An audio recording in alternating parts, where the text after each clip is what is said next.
holder off the boundary does the fielding. Very sensible. This also displays the confidence that England have, that they don't need to go big, don't need to take any chances. They know their opportunity is going to come, and they're playing for that. 112 for 4. West Indies got 196 for 6 of their 20 overs, and that set England a total of 197 to win. They're 112, so 85 shy of the required runs. Chase bowls wide outside the off stump, and signalled as such, fired it in. Thought Brook was going to give him the charge, I think. Well, Brook stepped just outside leg to try. When the pace is on the ball, Brook will feel as though there's not that much turn, so he can hit it up over extra cover. So Brook giving himself a little bit of room. I just wonder if Roston Chase might let the pace off this one a little bit.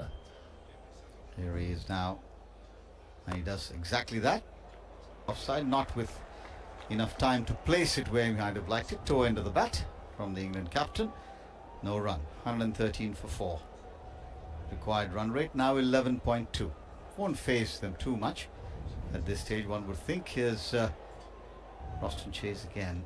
Goes in bowls, fires this one at the pad. He's tickled it round the corner. This should be 4. I don't think oh, he does get there. He's struggling, but he manages to get there, and that's wide.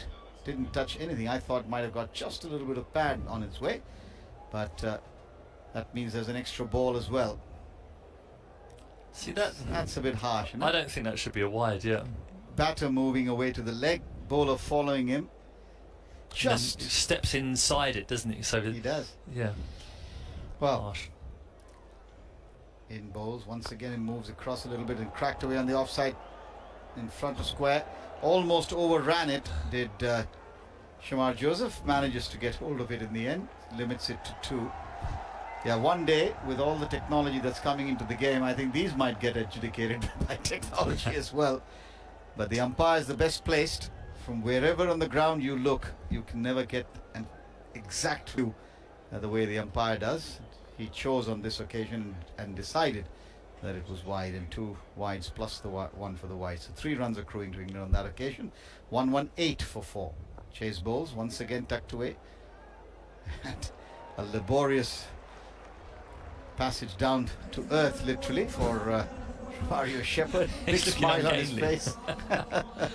Yes, but he's doing the job. That's the important thing. He's chased down a couple.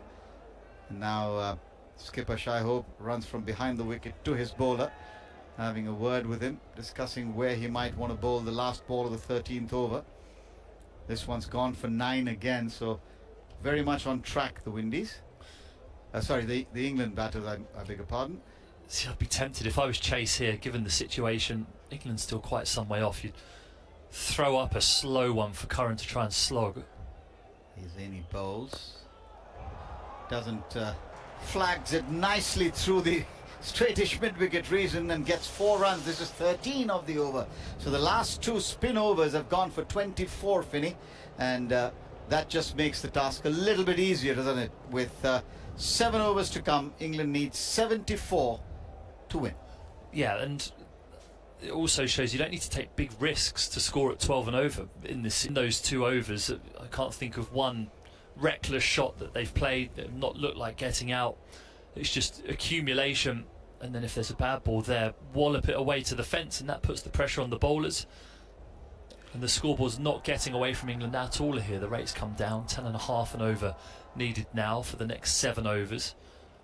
Mario Shepherd's got 3 overs left, but the way he's moving around in the field, I wonder if he's going to be able to actually bowl too much. I think so? Yeah, you just get a little bit stiff stood there, even in Mumbai.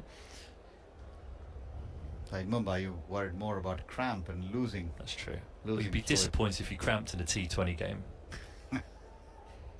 Moti continues, worked away on the onside by Harry Brook for a single. This will be Moti's last. He's picked up 2 important wickets as the diminutive man. His full name, from what I was said, that his full name is Gudakesh Moti-Kanhai.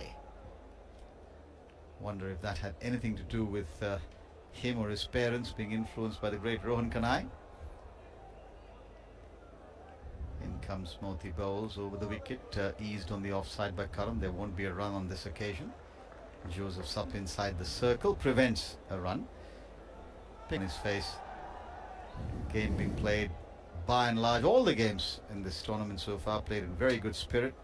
I mean, some very close ones. Here's shot and pulled in the air and well clear of Hetmeyer, who can only watch it sail over his head into the stands for 6.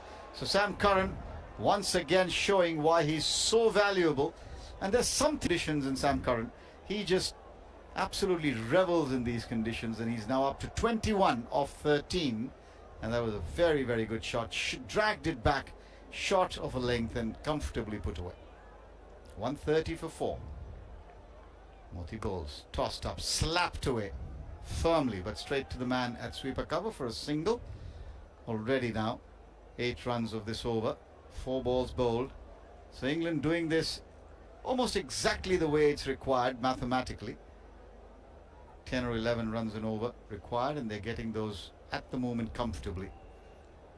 Now to the right-handed Brook. What's Moti going to do? He's got 2 balls left of his spell to make an impact. Bowls, and he's tossed it back in the air. Has he taken him? He's caught and bowled. The England captain just a bit tentative, slightly slow-eyed too little probably, and the full face of the bat and a nice diving catch from Gudakesh Moti picks up his 3rd wicket, and the England captain walking back 131 for 5 with 1 of the 14th over to come. Looks like an excellent piece of bowling by Moti. It was just held back and perfect seam position with a few rotations and revolutions on it, and it just holds in the pitch just slightly with that lack of pace. And Brook, looking to just defend it, push it down the ground for a single, is through the shot just slightly too early and offers up a simple chance to Moti, who takes the catch diving to his left, but it was looping, so there was no real pace on it. And as that hung in the air, everyone watched, and feels like such a critical moment in the game. Harry Brook, such an important player in run chases like this for England, and it looked as though him and Sam Curran were just serenely making their way at the run rate towards the target. A wicket always changes things. England will have to rebuild. Yes, and drinks on the field, and you can see Darren Sammy out there with his boys in maroon, egging them on, pats on the back, conversations happening. Are we headed to another close finish?